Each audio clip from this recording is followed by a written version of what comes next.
Triple M, it's Robbie and Carly, and we have the awesome Jeff from Married at First Sight on the line with us right now. Jeff, there's been a bit of drama going on, which we'd expect on Married at First Sight, and you were kind of in the thick of it last night. How you going, mate? No, I'm very good. It was a crazy last task the experts gave us, but no surprises. It was going to be a one that no one ever seen before, and I threw a few relationships off course a little bit. Yeah. I did love that. It just goes to show how strong you and Ree are. It was an instant no from both of you. Was there any part of you that wondered, I wonder if she will take this up? Yeah, I'm not going to lie. There was a 1% chance in my head. I'm thinking, just imagine if she did do it. And then Ree said the same thing to me when I did come home eventually. There was that little 1% chance that if they took it up and how it would change everything. But thankfully, we both said no pretty quick, and then we're both pretty happy about it. Being the jokester you are, did you just wait a few extra minutes before coming home just to mess with her a little bit? Yeah, I just made her sweat a little bit, but I do love a little joke. So I thought last night, why not try it again? So what were you guys doing? Were the producers just holding you in separate rooms just to make it look like you were on a date? Because as soon as you guys said no, I'm like, okay, we'll reunite them. It was actually the most bizarre day. We're not woken up early because we wake up early anyway, but we would knock on the door maybe about 8 o'clock in the morning, and producers came in, and it was took your phone, laptop, iWatch, iPad, any electronic device you had, it was all taken away. So we were like, okay, that's very strange because that has never happened before. and then about maybe an hour later, they just said, get ready. And it was like, I guess they were alluding to you were going on a date. So, Rhea and myself thought we're going on a date together. How good's this? And then it was like, you guys are getting separated. Then we're okay.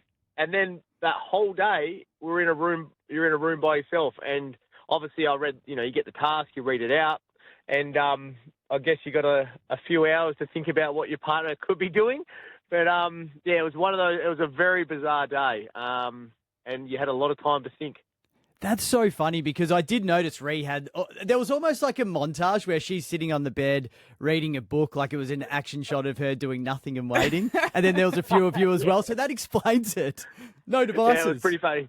I actually got stitched up because Ree got to stay in our apartment, but I went to another room, and the room I went to, the TV didn't work. Oh, no. So all I had for 6 hours was a Game Boy, and that went dead after about an hour and a half. Yeah, I did think the Game Boy reference was a bit weird, though, showing you on a Game Boy. I thought, what the hell? Who sits there on a Game Boy? That Game Boy came in very handy. Early on in the experiment, Dave bought myself and Billy one of those Game Boys, and it's got all these old school games on it, like Mario Kart and whatnot.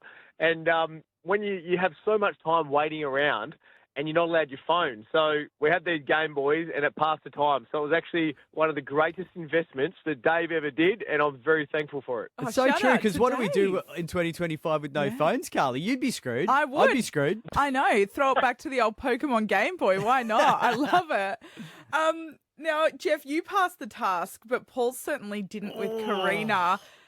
I don't know. I'm just getting bad vibes off Paul. Like, he's not coming off very good at the moment. Will you just shake? And also, can I just say, Jeff, you get in the drama. You're actually becoming my favourite person to watch at dinner parties because of your big reactions and how you hold people accountable. So I'd love to hear your take on Paul, because you are not shy in saying your feelings.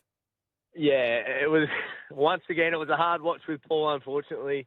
The thing which is hard for me to digest is Paul is actually a nice guy. I get along with Paul really well, but he just makes some very average decisions, and last night was no exception there. But it's just, watching it and him explaining we have a great relationship and we're so compatible and we get along so well, but then going on the date, like it's hard to wrap the head around, really.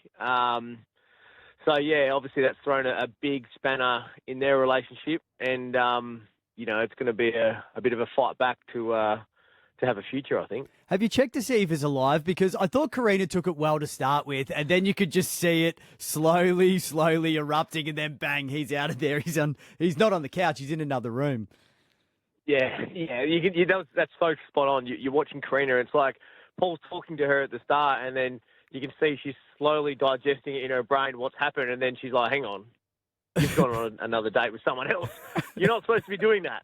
So, yeah, like I mentioned before, it was a very, very uncomfortable watch for myself and I guess for everyone at home watching. It was hard to watch.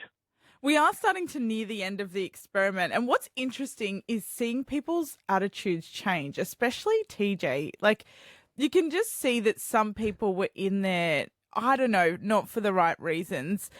Are people starting to change towards the experiment, knowing they're about to kind of be out in the world and have this new profile? Are you seeing that amongst any of them?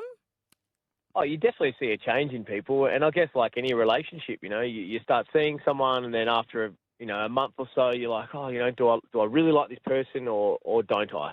And that's where you can see the change now.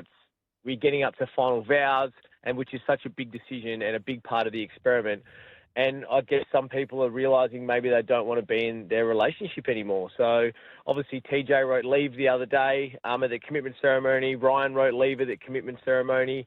So, them writing leave tells me and us that they don't want to be in that relationship anymore. So I feel like them writing leave and saying they don't want to be in the relationship anymore, I could see why they would take up the task the experts gave us with going on the date, because it seems like they've checked out, really. Mate, I just wanted to know on that, did they give you a bit of coaching at this stage of the experiment about what happens next? Because obviously a lot of the other couples are in different states. So you and Rhea are in Melbourne, which is great.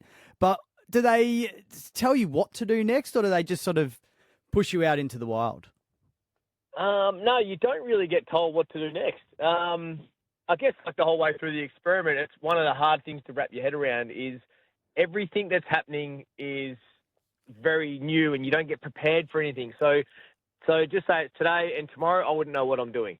And for someone who likes structure and likes to know how they want to have their day planned out, there's none of that. So you got to let everything go and take every day as it comes. And yeah, like what you're saying, this is no exception. That I had no idea what was coming up next, and you just got to go with it.